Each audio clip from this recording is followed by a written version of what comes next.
see on nii tore olla koos teiega siin ja ma olen saanud nii kosutatud juba täna siin tunnistustest, lauludest ja kõik, mis on saanud jagatud ja ma ütlen võib-olla esiteks ütlen tagantjärgi head Eesti Vabariigi sünnipäeva eile teile kõigile. Ma loodan, et teil oli toreda pidupäeva ja saite tähistada, et meil on vaba Eestimaa. Ja see on suur asi ja te teate seda palju parem kui mina tean. Ma natukene puudutan seda teemat, mis tähendab olla vaba. Kuigi mina sündisin aastal 93. aasta. Nii et kogu minu eluajal on Eesti olnud vaba. Aga mina kasvasin hoopis üles Taanis jo. Nii et te teate palju paremini, mis tähendab seda, et Eesti on vabariik ja on vaba ja et saame elada vabaduses. Ja ma usun, meil on kõigil tegelikult erinevad kogemused sellest, aga ma natukene selle teemale tulen tagasi lihtsalt esiteks head pidupäeva tagantjärgi. Loodan, et saite tähistada. Ja siis tahan öelda ka, et ma olen täiesti nõus tegelikult Erikuga, kes ütles, et siin on eriline. Ja on erinev suurtest kogudustest, mis meil kõigile on ühine, ma usun, on see, et me tihtipeale, kui me oleme üks ja samas kohas, siis meil kipub unustama või me ei oska enam võib-olla hinnata see, mis on meie jaoks väga eriline. Et taanlasena Eestis ma näen nüüd erinevad asjad, mis teeb Eesti tohutu rikas maa. Ja ma mõnikord, kui ma räägin eestlastega, siis nad ei oska seda hinnata või vahatada. Või nad on kasvanud üles siin ja kõik on ju nagu ikka. Aga mina olen taanlane, sündinud kasvanud Taanis. Tihtipeale vaatatakse sinna poole, Põhjamaad. Nende moodi me tahaksime. Ja üks valimiskampaania nüüd, kui oli Riigikogu valimised paar aastat tagasi. Üks erakonna terve kampaania oli enam-vähem sellele üles ehitatud, et me tahame Põhjamaade moodi. Ja see häiris mind, sest Eesti on eriline ja ilus riik. Ja meil on ilus keel, meil on ilus kultuur, meil on saunad, meil on ilus loodus. Me oleme rikkad, meil on maad. Mu isa on Sveitsist, mu ema on Taanist, mina olen Taanist üles kasvanud. Mõlemate riikide puhul võib öelda niimoodi, et nad on vaesemad kui Eesti selles osas, et ruutmeetrid on vähem inimeste kohta. Võib-olla raha on rohkem, inimesed on rohkem, aga Sveitsis näiteks on peaaegu võimatu omandada maad, sest mäed on kaitstud alad ja kõik inimesed elavad orgudes ja ajamaa ei saa pidada mitte kuidagi, sest mis aed sul on, see on võib-olla, see on väike, sest kohe tuleb järgmine maja ja elatakse väga kitsalt. Me oleme rikkad eestlastena. Võib-olla raha pole, aga oleme siiski rikkad. Ja ka kogudustena, meil on igal ühel midagi eriline. Teil on midagi väga eriline siin. Kohe, kui tulin sisse hommikul, siis oli soe ja hubane, mitte ainult füüsiliselt, vaid ka vaimselt. Saate üksteisele istuda lähemalt ja saate räägida juttu ja saate näha kõik samal ajal enam-vähem. Kui ma oma suures kirikus, meil on päris suur hoone tegelikult ja toolid on 170 meie saalis, siis ma ei oska kõike näha samal ajal. Kui ma ei kanna prillid, siis ma üldse ei oska näha, kes istuvad seal saali taha. Et seal on midagi väga eriline. Ja teil on väga eriline ka kogudus selle puhul, et siin on tegutsenud aastakümneid ja ustavalt tegutsenud püsivalt kuulutatud Jumala sõna ja täna hommikul ka lugeda pühakirja koos. See on eriline. See on just nagu mingi majakas, mis on siin keset Saaremaa ja igas kohas, kus on kogudus, on seal valgust paistab, sest Jumala sõna kuulutatakse ja see on valguseks inimestele, kes muidu on pimeduses või elavad libedal teel ja libisevad kuskile vale tee pidi. Ja siin on üks valgus, mis tõmbab inimesed ligi ja mis on tunnistuseks inimestele Jumalast. See on eriline, see on väga eriline. Nii et ma olen väga õnnelik, et ma saan siin olla koos teiega. Muidu mul meeldib ka olla koos oma kogudusega ikka. Aga ma tulen ka Jumala sõna juurde.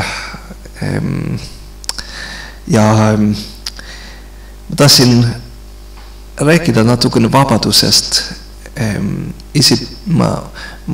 Eile me tähistasime Eesti Vabariigi aastapäeva ja mina olin oma abikaasaga Laurentiuse kirikus Kuressaares hommikul ja seal olime kõik koos, ka Mariana oli seal ja Rando oli seal. Markus Mäemets jagas väga toreda sõnum mu meelest ja see oli selline pidulik kena jumalateenistus. Siis läksime maale ja seal vaatsime siis presidendi kõne ja presidendi vastuvõttu ja siis kõnetas minule väga üks asi, et nimelt enne presidendi kõne oli kindral Martin Herem, kes on Kaitseväe juhataja, Eesti Kaitseväe juhataja. Ta on tuntud nägu, võib-olla te teate, tema kogu aeg tegelikult paistab minule välja, kuigi ma ei tunne teda, ma ei tea väga palju tema tööst ja tema see, mis ta on teinud, aga ta on Kaitseväe juhataja olnud alates 2018. Nüüd siis 6 aastat. Ja nüüd ta lõpeb suvel oma siis teenistust või see töö ja antakse amet üle järgmise Kaitseväe juhatajale. Aga ta on kogu aeg paistnud välja minule, kes ma ei tea midagi temast põhimõtteliselt, nagu väga alandlik ja samas tugev inimene. Juht, kes on alandlik ja samas tugev. Ja see on huvitav. Ma arvan, see on väga suur eeskuju, suur asi, et meil on sellised juhid olemas Eestis osad, kes on alandlikud ja sellest alandlikkusest tuleb mingi tugevus, mis on väga ilus. Aga temaga oli intervjuu eile ja siis tema käest küsiti, mis on vabadus sinu jaoks? Ja siis Martin Herem ütles, vabadus on seda, et me otsustame, kuidas me midagi teeme. Vabadus on seda, et me otsustame, kuidas me midagi teeme. Ja muidugi tema kontekstis on igal juhul on väga loogiline ja mõistlik selline definitsioon. Et me oleme vabad tähendab, et meie otsustame, kuidas me midagi teeme. See on väga konkreetne. Kes on seda ajalugu läbi elanud, nad teavad, mis see tähendab. Aga mis on vabadus?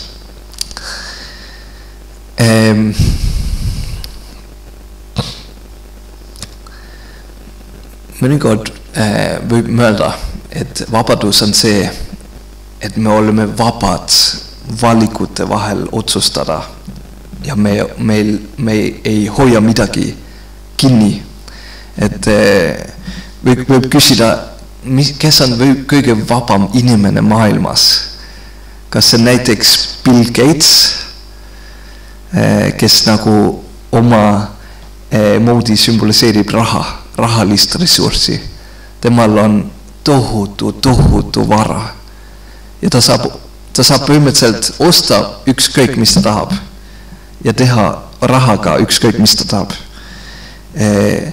Kas väga kuulsamad inimesed on vabad, inimesed tunnetavad nemad ära tänaval ja nad saavad ka võib-olla saada nii nagu nad tahavad. Või keegi Peeter Adeni, tema on kuldsaks saanud selle puhul sotsiaalmeedia kaudu, et tema on pensionile läinud 30-aastasena. Kas tema on kõige vabama inimene? Tal on aeg ja ta saab elada püsi sissetulekuga, ilma et ta peab midagi tegema. Või on see näiteks selline nagu Martin Herem, kellel on tohutu vastutus. Tal on väga suur voli, tal on suur amet, tal on võim, võib öelda. Kas tema on kõige vabam?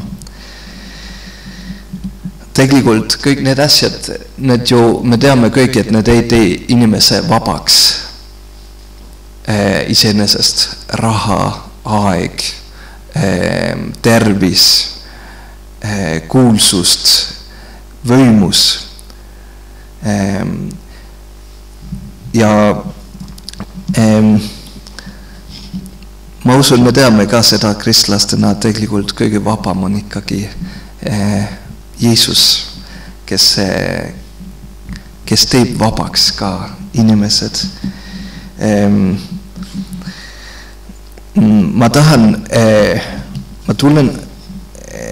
Ma loen ühte kirjakoha, see on Johannese evangeeliumist 8. peatükist ja siis peale selle ma tahtsin teiega jagada ühte Pauluse teksti, mis Paulus kirjutas ja mis räägib sellest ka, mis tähendab olla vaba. Aga Johannese evangeeliumis 8. peatükis ja salm 30-36 ütleb niimoodi. Jeesus oli siis Jeruusalemmas ja räägis rahvahulgale ja seal on kirjas, kui ta seda räägis, hakkasid temasse uskuma paljud, siis ütles Jeesus juutidele, kes temasse uskusid, kui te jääte minu sõnasse, siis te olete tõesti minu jüngrid ning tunnetate tõde ja tõde vabastab teid. Nad vastasid talle, me oleme Abrahami järglased ega ole iial kedagi orjanud. Kuidas siis sina ütled, te saate vabaks? Jeesus vastas neile, tõesti, tõesti ma ütlen teile, igaüks, kes teeb pattu, on patuori. Ori ei jää majja alatiseks, poeg jääb alatiseks. Kui nüüd poeg teid vabastab, siis olete tõepoolest vabad. Ori ei jää majja alatiseks, poeg jääb majja alatiseks. Oleme kõik, kes me oleme teinud patu orjad, tegelikult kõik inimesed oleme orjuses olnud või oleme. Ja ainult poeg Jeesus, kes on isa ainus sündinud poeg, kes on Jumalaga võrdne, kes Jumal läkitas oma juurest maailma, tema kuulub majja ja jääb majja alatiseks ja temal on eesõigus olla majas ja tema vabastab meid. Ja tegelikult evangeelium on ju see, et kui me usume Jeesusesse, siis Jumal vabastab meid. Ja see on, me kutsume ka seda päästeks, me saame päästetud. Ja ma õpetan metodisti seminaris Tallinnas teoloogiat ja seal minu aines see on süstemaatiline teoloogia, seal me oleme alati rääkinud sellest väga põhjalikult, et mis see tähendab olla päästetud või saada päästetud või mis on päästmine. Ja muidugi väga lihtsal viisil, kuidas seda mõista on lihtsalt, et on midagi, millest oleme päästetud. Ja siis on midagi, milleks oleme päästetud ka. Et me tuleme kuskilt kuhugi. Ja see nimekiri, millest me oleme päästetud, see on tohutu. See on tohutu. Muidu võib öelda pat ja surm. Aga pat on nii mitmekülgne ja patu need mõjud on nii mitmekülgsed. Et see kõik, millest me oleme päästetud, seda võib pikalt räägima. Aga mina tahaksin rääkida sellest, milleks me oleme päästetud. Milleks me oleme vabastanud.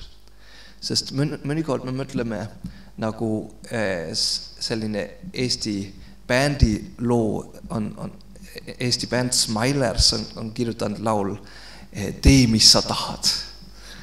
Tee, mis sa tahad. Mõnikord me kipume mõtlema seda, et vabadus on see, et ma saan teha täpselt see, mis ma tahan igal ajal. Ja tegelikult see ei ole üldse vabadus. Siis sa oled ori. Kui sa ainult teed, mis sa tahad igal ajal, siis sa oled nagu laps.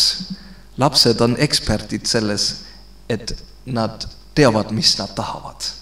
Aga nad ei pruugi alati teada, mis on kasulik neile või mis nad vajavad. Nad teavad, mis nad tahavad igal hetkel. Ja kui meie oleme sellised, kes ainult teeksime, mis me tahaksime, siis me poleksime vabad. Me oleksime lihtsalt lapselikud. Jeesus ta vabastab meid ja päästab meid lepingusse. Ühe lepingu jaoks. Tegelikult me oleme vabastatud pühendumisele. Selleks, et me seome ennast kinni milleski. Ja see võib olla omamoodi natukene kummaline, et midagi seob meid ja ometi selles me oleme vabad. Aga see on Jumala sõna, Jeesuse sõna. Kui te jääte minu sõnasse, siis te olete tõesti minu jüngrid ning tunnetate tõde ja tõde vabastab teid. Nii et tema sõnad, mis seob meid, teeb meid vabaks. See on tõde, mis vabastab meid. Ja nüüd see mõte, milleks ma tahaksin rääkida, mis on see ükskõik, kas te unustate kõik muu jutlusest, mida võite kaasa võtta, on see, et me oleme vabastatud armastusele, selleks, et pühendada ennast armastusele. Ja see on midagi, mis on tohutu fascineeriv Jeesuse puhul. Jeesus oli nii vaba, kui ta teenis ja käis Iisraelis ja räägis. Ja inimesed kiusasid teda taha. Ja fariseerid tulid teda kiusama küsimustega. Ja jüngrid ootasid, et ta saab järgmiseks valitsejaks. Inimestel oli igasugused ootused talle ja ometi ta teadis, kes ta on. Jumala poeg, täiesti vaba. Ja tema on ka eriline on ju. Tema on Jumal. Nii et ta teadis igal hetkel, mis on vaja öelda. Aga Jeesus, ta jagab seda vabadust ka meiega täna. Ja vabadust armastada. Oleme vabad teenimisele ja pühendumisele. Ja nüüd tuleme siis Pauluse sõna juurde ja seda me võime lasta ka ekraanil. Et ma loen sealt Filippuse kirjas teisest peatükist, salm 1 kuni salm 17. Et tuleb nüüd natukene pikem tekst, Filippuse 2, 1 kuni 17. Ja ma palun, kui on võimalik, et saaksite kaasa lugeda ekraanil. See on siis, kui Paulus õhutab kogudust üles olla nagu Jeesus. Ja vaatame, see tuleb siin. Ja ma loen ette. Õhutus üksmeeleks. Kui nüüd mingisugune julgustus Kristuses, mingisugune armastuse lohutus, kui mingisugune vaimuosadus, kui mingisugune südamlikkus ja kaastunne. Siis tehke mu rõõm täiuslikuks sellega, et te mõtlete ühtemoodi, et teil on sama armastus, et te olete üksmeelsed ja ühtviisi mõtlejad, ega tee midagi kiusu ega auahnuse pärast, vaid peate alandlikkuses üksteist ülemaks kui iseennast. Nii et ükski ei pea silmas mitte ainult oma, vaid ka teiste kasuks.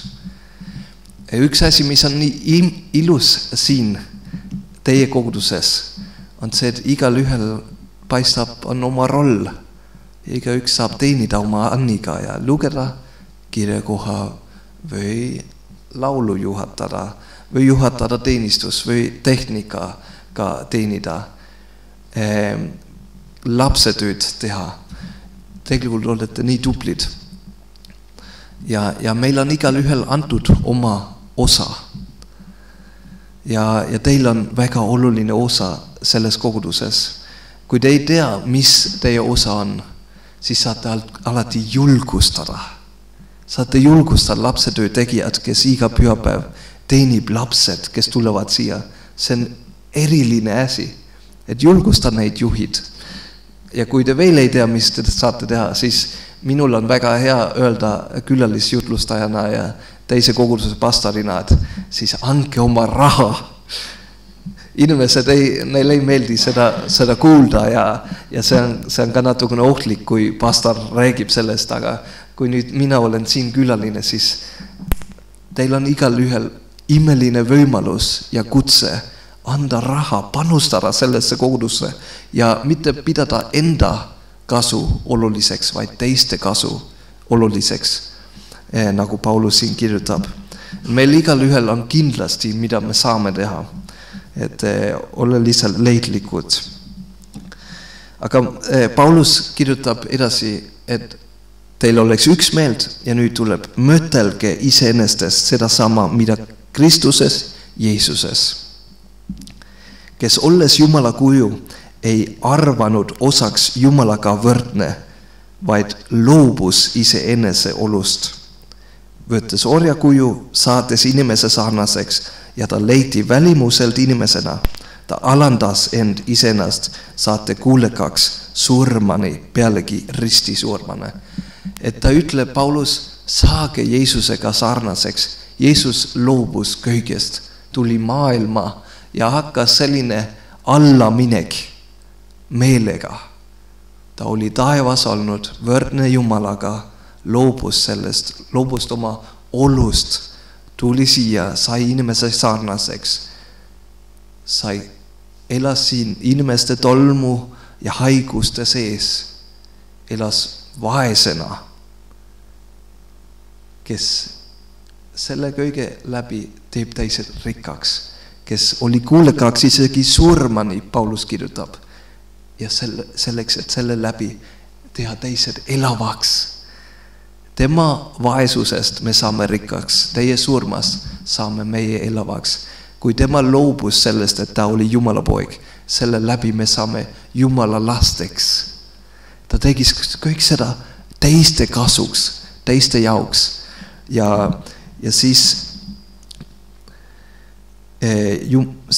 ütleb Paulus, seepärast on Jumal tõstnud ta kõrgemaks kõrgest ja annetanud talle selle nimi, mis on üle iga nime, et Jeesus nimes nõtkuks iga põlv ning taevas kui ka maa peal, kui ka maa all. Iga keel tunnistaks, Jeesus on Kristus, on Issand, Jumala ise kirkuseks. See on see printsiip Jumala riigis, et kui me alandame end ja mõtleme teiste peale ja tühjendame end, see salm 7, mis oli, et Jeesus loobus iseenese olust. Ingliskeelse piiblitõlgetes öeldakse, et ta tühjendas end. Ta valas end välja. He emptied himself on ingliskeeles. On Jumala riigi printsiip, et kui meie seda teeme, siis tõstetakse meid ülesse. Kui meie anname, siis me saame rikkaks. Võib-olla mitte finantsiliselt, aga siis me kogume aarde taevas, mis antakse meile tulevikus. Kui meie anname, siis meid rikastatakse. Mitte nagu matemaatiliselt, mitte et see nüüd hakkate oma eelarve teha niimoodi, et kui ma annan 20, siis ma saan 40 tagasi. Mitte selliselt. Aga see on printsiip, et see, kes alandab ennast, teda tõstetakse ülesse.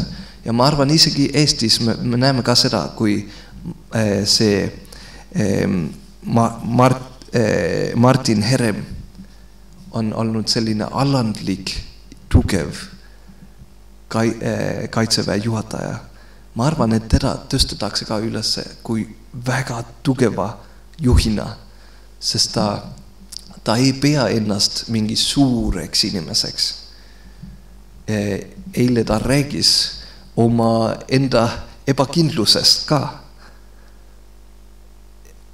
Ja tegelikult me võidame inimesed niimoodi, kui me ise julgeme olla nõrgad ja näitada seda ja saada nõrgaks. Nii, loome edasi ka sealt kirjas Filiplastele. Paulus räägis ole üksmeeles ja ole nagu Jeesus, kes loobus iseenesest. Ja siis ta teeb kokkuvõtte sellest. Nõnda siis mu armasad, otse kui te olete ikka olnud kuulekad. Ärge olge seda ainult siis, kui ma olen kohal, vaid veel kildamalt nüüd minu äraolekul. Valmistage endile päästed kaartuse ja värinaga, sest Jumal on see, kes teis tegutseb. Ja see on ilus. Jumal on see, kes teis tegutseb, et te tahate ja toimite tema hea nõu kohaselt. See Jumal, kui meie, nagu siin öeldi, valmistame endile oma päästed, see tähendab, et meie lähme sinna ka, kuhu me oleme kutsutud. Me oleme päästetud sellest kõigest, millest patusüüst, patuorjusest, patupimedusest. Ja me oleme päästetud armastusele, ennast pühendada Jumalale ja teistele inimestele. See tähendab seda, et me valmistame endile oma päästed, kui me lähme, võtame samm Jumala kutsel. See ei ole otseselt meie töö, sest Jumal teeb seda meie sees. Ta ütleb, ta teeb seda, et te tahate ja et te toimite. Jumal, ta mõjutab meie tahtmine. See on väga ilus asi, et Jumal paneb meie sisse tahtmised, mis on tema nõu kohaselt, et me suudame tahta seda, mis ta tahab meist. Ja et me toimime tema hea nõu kohaselt. Et võta julgustus sellest tunnistus või sellest töötusest. Tehke kõik nurisemata ja vaidlemata, et te oleksite laitmatud ja puhtad, veatud Jumala lapsed, keset pöikpäist ja rikutud sugupõlve, kelle seast te paistate nagu tähed maailmas või nagu majakas siin keset Saaremaad. Pidades kinni elusõnast, nii saan kiidelda Kristuse päeval, et ma ei ole tühja jooksnud ega tühja vaeva näinud. Ja kuigi minu veri peaks joogi ohvrina valatama teie usuohvri ja teenistuse peal, ma rõõmustan ja olen rõõmus teie kõigidega. Niisamuti rõõmustage ka teie ja olge rõõmsad koos minuga. See on, Paulus võtab oma üleskutse kokku niimoodi ja ma tahan peatada selle viimase salmi juures või eelviimase salmi juures, kus ta kirjutab, kui mina peaksin joogi ohvrina valatama teie jaoks. Paulus räägib arvatavasti siin oma surmast. Teise Timoteose kirjas ta ütleb ka niimoodi, sest mind valatakse juba joogi ohvrina ja mul lahkumisaeg on käes. Aga meie elu ja kristliku teenimine, kristlik elu on üks väljavalamine, üks tühjendamine teiste jaoks, teiste kasuks. Et see on see, mis ühte viis, kuidas Paulus mõtleb selle kõigest. Saa Kristuse sarnaseks, kes andis oma elu. Tehkem ka seda meie, tühjendame end. Selleks oleme päästetud ja vabastatud, et siduda end teistega, et pühendada ennast osadusele ja tühjendada end. Ma loodan, et see selline mõttekäik oli loogiline ja oli arusaadav. See on meie kutse teenida üksteist, tühjendada end teisele jaoks. See ei tähenda, et me ei tohi kunagi puhata ja meid täidetakse ka samal ajal. Aga see on üks ilus asi, kui me valatame end välja teiste jaoks. See on see, mis Jeesus tegi. See on see eeskuju, mis Paulus ütleb, tehke niimoodi. Ja see on meie osa koguduse liikmetena. Nii et olge julgustatud nende sõnadega. Me oleme vabad, aga mitte iseenese jaoks. Mitte selleks, et me saaksime teha ükskõik, mis me tahame igal ajal. Oleme vabad osadusele, armastusele, pühendumisele, Jumalale ja teistele inimestele, nagu Jeesus oli. Aga teeme lõpupalve ja kas kuidas me teenistusse järgmine osa on? Jah, aga ma teen siis lõpupalve ja ütlen õnnistussõnad ja siis laulame, saame kohviku laual ka olla. Nii. Ja.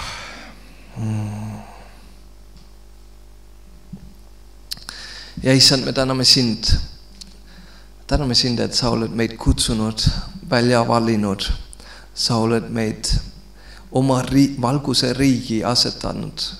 Täname sind, et sina vabastad meid kõigest, mis seob meid kinni, kõigest halvast, mis ei peaks üldse siduma meid. Jumal, täname sind sinu vabaduse eest. Täname sind ka Jumal, et Eesti on vaba ja Eesti vabariigi. Me täname sind selle eest. Jumal, see on nii suur asi, mida me ei oska hinnata alati. Täname sind, Jumal, Eesti vabariigi eest. Täname sind, et oleme rikkad. Aita meid näha, kuidas me oleme rikkad, kuidas me saaksime olla õnnistuseks teistele meie ümber.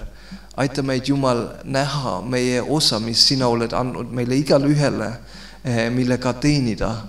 Jumal, ükskõik kes me oleme, kas me oleme pastor või koguduse juhatuses või koguduse liikmed või siin külalised. Jumal, palun aita meid näha, mis on meie osa, mis sina oled andnud meile jagada teiste heaks.